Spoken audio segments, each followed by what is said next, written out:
everybody, welcome back. Today as well we have got another video. In this video I'll show you how you can unfollow everyone on TikTok. But before that, please do make sure to like our video, subscribe our channel, and yes, without any further delay, let's start.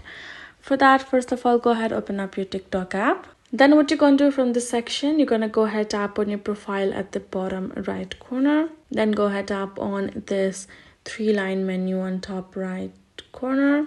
Then go ahead, tap on this option of settings and privacy. Now from this section, go ahead, tap on report a problem.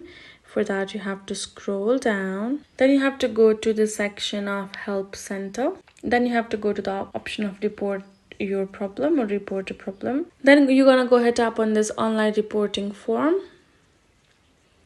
And you're gonna select option. Then you're gonna choose a change account information. And you're gonna choose others from this section, and you're gonna add in a username, you're gonna add in a contact email, and here in the additional details you're gonna go ahead, write down a text saying that I would like to change my following list. I would like to set it, since I cannot unfollow them all at once. I would like to do that. That's what you can do. One thing. Another thing is you can go ahead manually unfollow accounts. That's it. Hope this video helped. Thank you so much for watching. I'll see you guys in our next video.